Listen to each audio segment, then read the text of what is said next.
Tapi sekarang yang menjadi syahid dalam hadis ini adalah bagaimana hukum berdiri Bapak Ibu sekalian untuk orang-orang terhormat. Maka di sini adalah menunjukkan karena saat ketika itu dan juga sahabat tidak ada yang mengingkari ketika orang mulia yang datang. Tapi Bapak Ibu sekalian, tak ada mereka yang mengatakan wajib. Wa yustahabbul qiyam li ahli al-fadli kal walid wal hakim. Maka disunatkan katanya untuk berdiri ketika datang orang-orang terhormat, orang mulia seperti orang tua. Begitu juga penguasa. Kena menghormati, memuliakan mereka itu secara syariat dituntut, dan secara adab juga Bapak Ibu dituntut. Begitu juga apa kata ulama, wa ikramul ulama wa asyraful qaumi bil qiyam sunnatul mustahabbah.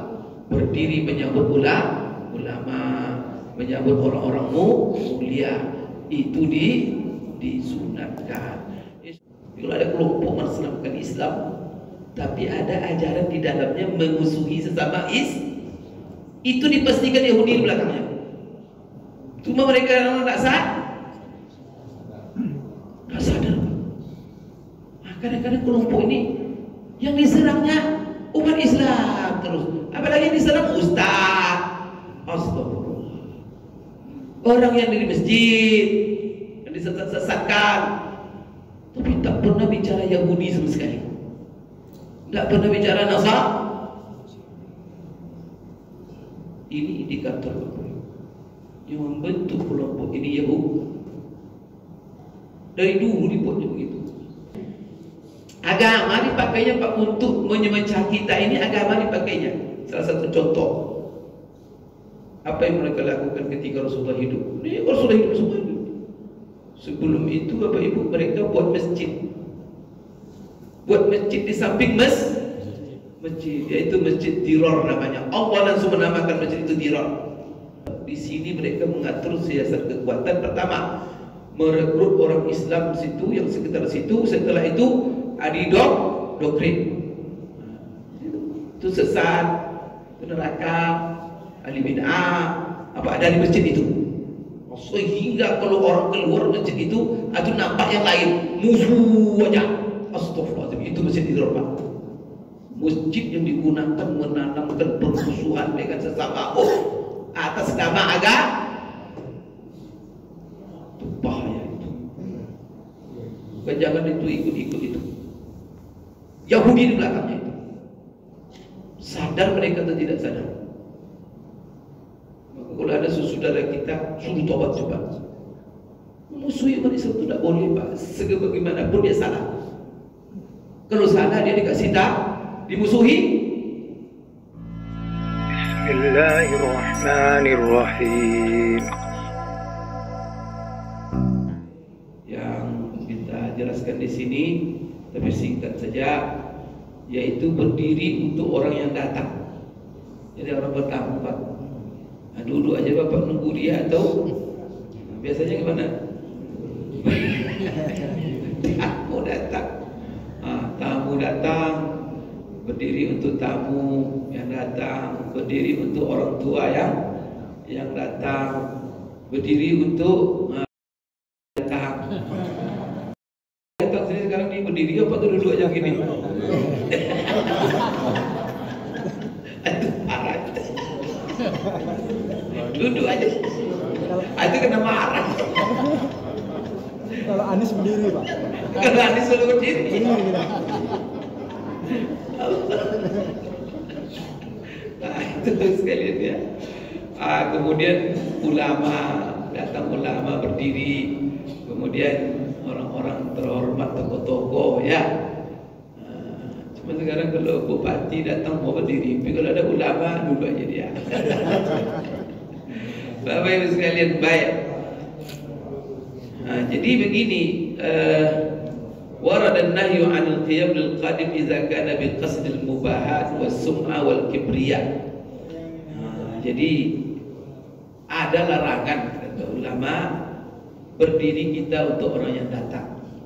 Tamu datang berdiri, tapi kalau niatnya orang yang berdiri yang menyuruh kita berdiri itu, atau orang yang berdiri kita kerenanya itu untuk menunjukkan kesombongan atau sum'ah, atau untuk berbangga-bangga.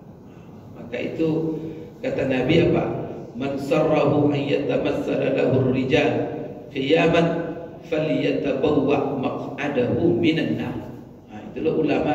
Kalau ulama itu apa berdiri, maka dia suruh dulu. Karena dia takut kena ancaman ini. Apa kata Rasulullah? Barang siapa yang senang kalau dia datang orang berdiri menyambutnya, orang ini seperti ini, ambil tempatnya nanti di neraka, kata Rasulullah. Jadi ditelepon pula, nah, saya mau datang ke masjid berdiri nanti ya, wah semua itu kurang ajar. Artinya ada orang seperti itu, Bapak Ibu. Nah, jadi orang kadang-kadang orang politik ini kan begitu. Karena ditanya, Pak, apa bapaknya calon wali kota lagi, cuma cari gubernur, apa bapak cari-cari lagi? Udah tidak ada biar Pak, saya menegakkan karir dah. Duit bapak udah banyak atau apa bapak cari-cari susah. Enggak Pak Ustaz, saya tuh senang sekali itu. Kalau saya datang tuh disambut, pintu dibuka, gak ada. Disambut dengan robana, semua orang berdiri. Ayo saya cari katanya, astagfirullah. Jadi orang kalau niat itu apa kata Rasulullah? Falyatabawa maq'adahu minan nar. Orang berarti itu sama dengan mengambil tempat di neraka Rasulullah. Maka tidak boleh kita mencari sesuatu supaya kita dihormati. Apa dihormati berdiri orang. Maka ada sifat orang yang seperti itu, suka apa Bapak Ibu suka dia mengampuk. Ada gunanya. Sampai kadang-kadang Pak mengorbankan duit bermiliar-miliar. Dan tidur siang malam hanya untuk mencari seperti itu supaya disambut orang dengan rebana. Itu tak benar. Maka ini masuk ancaman seperti ini. Cuma Bapak Ibu sekalian, bagi orang yang berdiri, maka kalau orang itu sombong apa, jangan Bapak berdiri. Memang dia itu digunakan untuk menyombongkan dirinya. Apa diri, biar aja duduk aja, biar aja dia sendiri. Kalau dia ada duit. Tetapi kalau umpamanya orang-orang yang berdiri untuk maksud memuliakan, menghormati, karena ini orang-orang berjasa, orang-orang yang bermanfaat untuk umat, seperti ulama, seperti pemimpin yang adil. Kalau zalim jangan berdiri Pak. Kalau bisa masukkan ke sungai bersama-sama. Kalau zalim masuk ke sungai. Tapi kalau adil kita muliakan, kita hormati. Jadi di sini kena hadis Abi Sa'id Al-Khudri bahwa pernah penduduk Quraizah mereka menerima hukum Sa'ad bin Mu'adz Sayyidul Aus. Fa arsala Rasulullah SAW ila Sa'ad, maka Rasulullah SAW mengutus seorang utusan kepada Sa'ad. Fa atahu ala himar, lalu dia datang kepada Sa'ad dengan memakai kenderaan keledai. Jadi himar namanya. Himar. Falamma dana minal masjid, ketika keledai itu dekat dari masjid, orang-orang Ansar mengatakan, qumu ila sayyidikum au khairikum. Jadi ketika utusan itu datang ataupun utusan saat datang kepada Sa'ad. Jadi begini ceritanya di bab sedikit. Jadi ketika perang Khandaq Ahzab, maka di sini ini cerita Yahudi ini Bapak Ibu. Jadi Yahudi ini ada 3 suku Bani Qainuqa, Bani Nadir, Bani Quraisyah.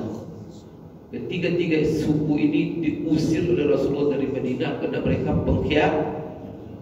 So, Yahudi ini Pak, sejarah hidup mereka saya pernah 1000 tahun Yahudi di dunia. Di mana dia ada diusir oleh, betul dalam Quran juga mereka akan yatihuna fil ardi. Kemana mereka diusir?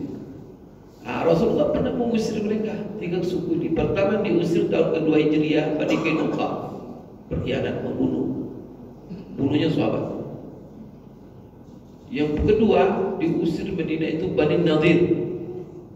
Kenapa diusir? Karena dia menghasut hampir orang Ansor perang antara mereka. Karena orang Ansor itu ada 2 kabilah mereka itu. Satu Aus, satu Khazraj. Dulu sebelum Islam mereka menjadi orang Ansor, itu mereka perang terus Pak. Yang menyulut perangnya Yahudi. Orang hajarnya Yahudi ini dihasut terus orang perang. Setelah orang perang, dia menikmati jual senjata. Karena pabrik senjata sama dia. Dari dulu itu tuh sampai hari ini. Masih berlaku. Ya orang hajarnya mereka sekarang Pak, coba bisa mereka mengatur negara. PBB itu di tangan dia. 4 negara. Ini 4 negara paling teroris di dunia. Israel, Amerika, Inggris, Jerman, Prancis, 5. Ini negara paling teroris di dunia ini. Nah, sekarang nampak teroris mereka. Jangan mereka didengarkan kalau bila-bila teroris itu maling teriak. Inilah negara pelanggar HAM nomor 1 di dunia. Maka kalau mereka bicara HAM jangan didengar. Pembohong semua. Nah, jadi Bapak Ibu sekalian, sekarang apa kurang ajarnya mereka itu? Bisa dia mengatur negaranya ini Pak, supaya mengirimkan tentara ke Israel untuk menyerang orang Hamas. Karena mereka tak berdaya. Orang-orang mereka disimpannya. Maka orang-orang mereka tentara Israel yang asli Israel, kerjanya cuma menembak dari jauh aja bom-bom itu Israel itu. Tapi yang disuruh maju ke lapangan, yang mati bergelimpangan itu tentara lain, bukan orang Israel itu. Dari Amerika, dari mana-mana, bisa tuh. Liciknya mereka itu. Orang disuruhnya perang depan dia, tapi dia bisa begitu. Bagaimana dia mengatur itu? Ujung-ujungnya Pak, negara itu dikuasainya. Ekonomi dikuasainya, industri dikuasainya, sains dikuasainya, sumber informasi, sampai sumber pertahanan dikuasainya. Pentagon itu yang dikuasai. Bayangkan itu. Bagaimana Amerika itu lagi bisa bergerak? Dari dulu gitu Bang. Jadi orang Aus dan Khazraj ini setelah mereka masuk Islam, kan dipersaudarakan Rasulullah menjadi orang Ansor, bersaudara mereka. Kemudian antara orang Ansor di Muhajirin ketika Rasulullah hijrah dipersaudarakan. Tak ada perang lagi. Bapak Ibu sekalian, datang Yahudi ini di sudut-sudutnya lagi perang. Dengan berbagai macam cara, dia adu domba terus. Hampir perang lagi Pak. Dipanas-panasinnya. Dalam riwayat itu orang sudah siap-siap perang semua. Aus sudah mengasah pisau pada pedang. Khalid sudah siap perang. Dengar oleh Rasulullah. Datang Rasulullah. Dicari Rasul penyebabnya siapa? Rupanya Yahudi Bani Nadir. Hari itu juga dikepung mereka, diusir mereka semua. Jadi Pak, kalau ada kelompok-kelompok kemudian kerja memusuhi Islam, itu dipastikan Yahudi bentuknya. Itulah kerja mereka dulu. Kalau ada kelompok menasnamkan Islam, tapi ada ajaran di dalamnya memusuhi sesama itu dipastikan Yahudi di belakangnya. Cuma mereka yang tak sadar. Nah, kadang-kadang kelompok ini yang diserangnya umat Islam terus, apalagi yang diserang ustaz. Astagfirullah. Orang yang di masjid yang disesatkan. Tapi tak pernah bicara Yahudi sama sekali. Tak pernah bicara Nasara. Ini indikator yang membentuk kelompok ini Yahudi. Dari dulu dibuatnya begitu.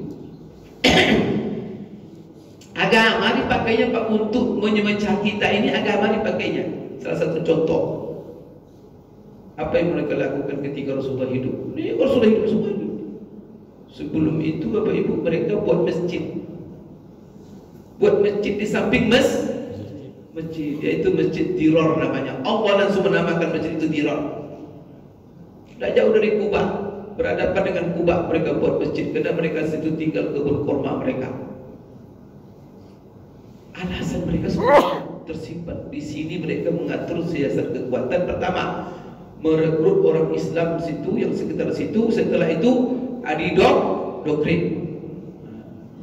Itu sesat, itu neraka, ahli bid'ah, apa ada di masjid itu. Sehingga kalau orang keluar masjid itu nampak yang lain, musuh aja. Astagfirullahaladzim, itu masjid itu Pak. Masjid yang digunakan menanamkan permusuhan dengan sesama atas nama agama. Itu bahaya itu. Jangan itu ikut itu. Yahudi di belakangnya itu. Sadar mereka atau tidak sadar? Maka kalau ada saudara kita suruh tobat coba. Musuhi umat Islam itu tidak boleh Pak. Sebagaimanapun dia salah. Kalau salah dia dikasih dimusuhi. Nanti sampai nanti itu halal darahnya katanya. Perang. Sudah perang Pak. Yang nembak pakai Allahu Akbar, yang ditembak astagfirullah. Itu terjadi sekarang di Suriah, di Yaman, di Libya. Coba mereka aja belakang semua. Nah, di Libya benar saya ketangkap Pak. Khotib Jumat, imam Pak. Jadi imam hati-hati. Khotib dia Pak. Jadi khotib jadi imam. Atau gimana tuh sholatnya? Jenggot panjang sekali sampai ke pusat. Kainnya Pak di bawah lutut sedikit jubahnya. Terbayang Bapak itu? Kalau khutbah itu Pak menyerang kelompok-kelompok umat Islam. Itu sesat, ini sesat, ini sesat. Sampai Pak halal darahnya apa? Perang. Ini mereka bunuh-bunuhan antara mereka. Jadi jemaah tak sabar ini. Ini orang asal khutbah nyesat-nyesatkan orang aja kerjanya. Ini orang Islam bersilah. Sampai berperang orang ikutnya. Astagfirullah. Makanya suatu hari ditangkap dia, diinterogasi dia. Kamu siapa? Tidak sabar di Islam. Diinterogasi, dicari identitasnya, dipaksa. Dia tidak mau lihat identitasnya. Akhirnya ditangkap, dipegang, dipaksa, dilihat dompetnya. Apanya? Pak, rupanya KTP-nya KTP Yahudi. Jenggot panjang, celana di bawah lutut. Kerjaannya nyesat-nyesatkan, susah. Perang Pak, bunuh-bunuhan dibuatnya. Itu kerja mereka dari dulu, dari masjid mereka mulai Pak, dibangunnya masjid. Apa kata Rasulullah? Kami bangun masjid. Disuruhnya Rasulullah Pak meresmikan masjid itu. Datang mereka ya Rasulullah sampai buat masjid. Untuk apa kalian bangun masjid? Rasulullah apa? Maka dia alasan, banyak orang yang tua ya Rasulullah yang tak sanggup berjalan. Kemudian kadang-kadang kami buat kegiatan untuk zikir, untuk apa macam-macam. Kalau manis mulutnya, mereka berbohong halal oleh mereka Pak. Berbohong itu jadi kadang-kadang Pak saya berbohong itu menjadi kebiasaan mereka. Berbohong itu menjadi apa? Itu ngaku-ngaku paling. Maka Bapak Ibu sekalian, Rasulullah sudah mau meresmikan, tapi kata Rasulullah, tunggu balik saya dulu dari perang Tabuk. Karena Rasulullah ketika itu dalam misi perang Tabuk. Rasulullah balik, kepengen sebenarnya langsung meresmikan masjid itu. Tiba di jalan turun la taqum fihi abada. Muhammad, jangan kau masuk ke dalamnya. Kata Allah. Turun ayat langsung. Itu masjid dirar. Masjid menghancurkan umat Islam. Masjid yang memporak-porandakan, itu dibangun untuk memberi mudarat, dibangun untuk tafriqan bainal muslimin, untuk mencerai-beraikan umat, bukan maksudnya untuk imarah masjid. Hancurkan masjid itu. Rasulullah datang bukan meresmikan, di bumi hanguskan Rasulullah masjid. Maka sekarang seluruh masjid yang dibangun untuk mencari-berikan umat harus dirobohkan. Bagaimanapun bagus masjid itu, tapi niatnya mengotak-ngotak umat. Itu masjid teror itu.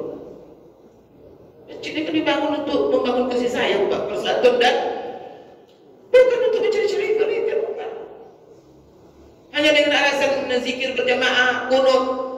Astagfirullah.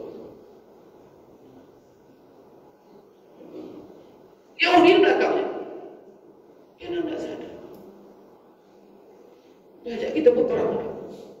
Terkerja mereka dari zaman Rasulullah. Setelah itu apa?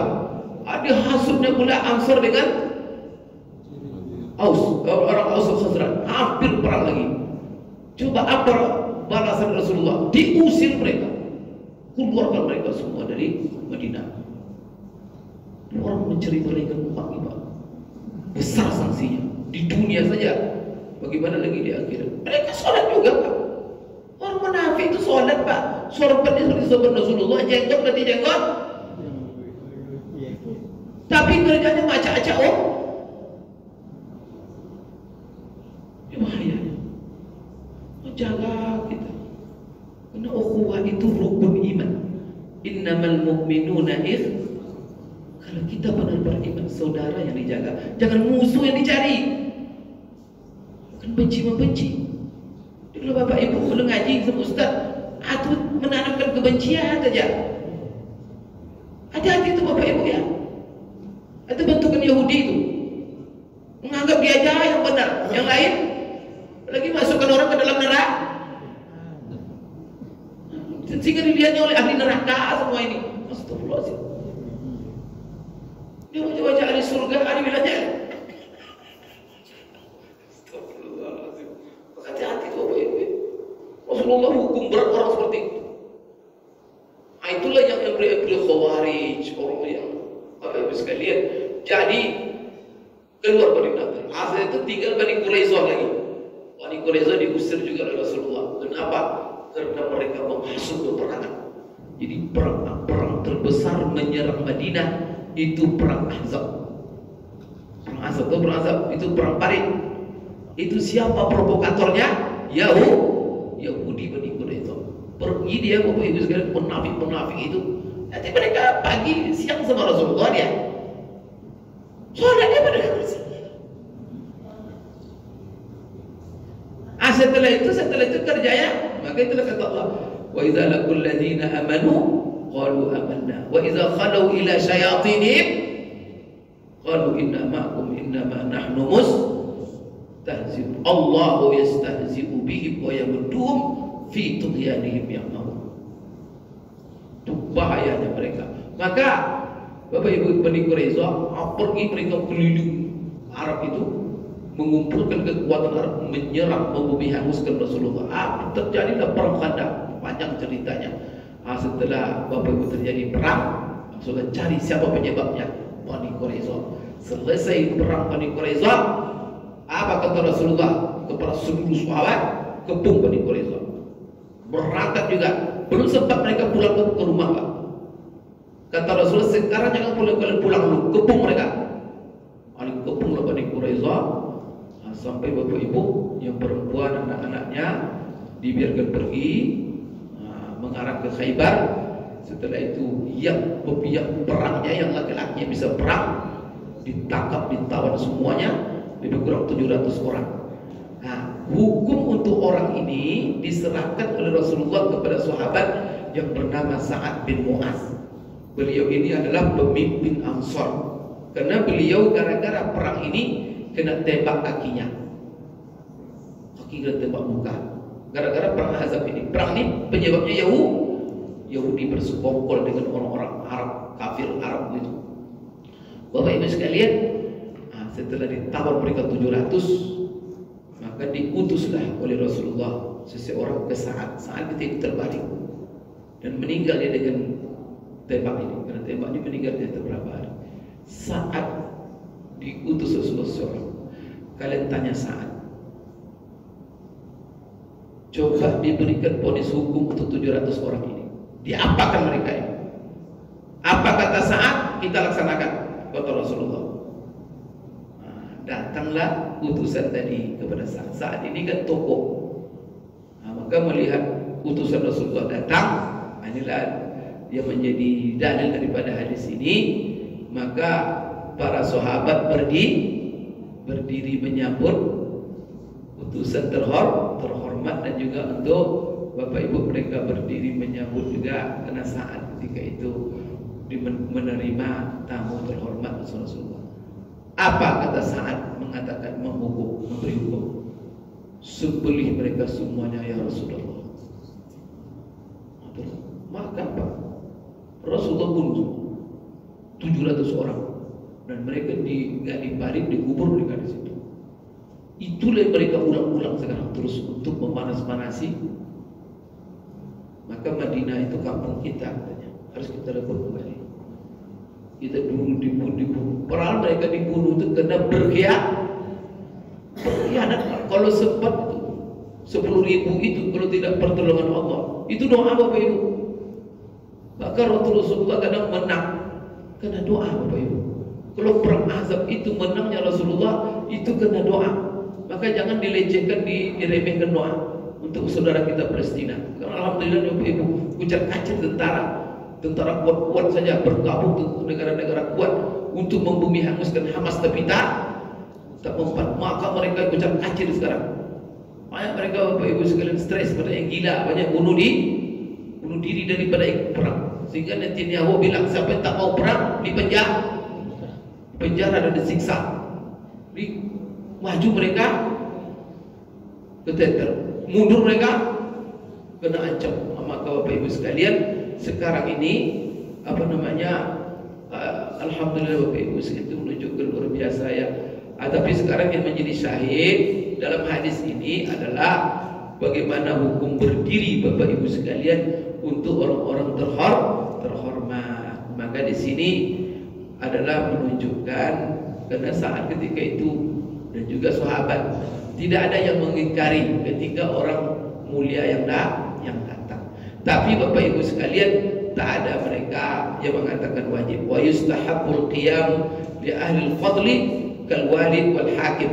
Maka disunatkan katanya untuk berdiri ketika datang orang-orang terhormat, orang mulia seperti orang tua.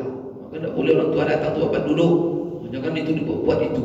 Itu adalah tidak sopan. Datang orang tua berdiri. Begitu juga penguasa. Kena menghormati, memuliakan mereka itu secara syariat dituntut, dan secara adab juga Bapak Ibu dituntut. Begitu juga apa kata ulama, wa ikramul ulama wa asyraful qaumi bil qiyam sunnatul mustahabbah. Berdiri menyambut ulama, menyambut orang-orang mulia itu disunatkan. Insyaallah Bapak Ibu sekalian, kita tutup Bapak Ibu sekalian pembahasan tentang berdiri sampai di sini, dan insyaallah kita akan masuk kepada rukun berikutnya, membaca Fatihah di dalam sholat. Bagaimana nanti masalah-masalah yang berbeda ulama di dalam masalah membaca Fatihah. Itu dapat saya sampaikan Bapak Ibu sekalian. Mohon maaf kekurangan. Terima kasih atas segala perhatian. Aku qouli hadza wa astaghfirullah li wa lakum. Subhanakallahumma rabbana wa bihamdik asyhadu an la ilaha illa anta astaghfiruka wa atubu ilaik. Wabillahi taufiq wal hidayah. Assalamualaikum warahmatullahi wabarakatuh.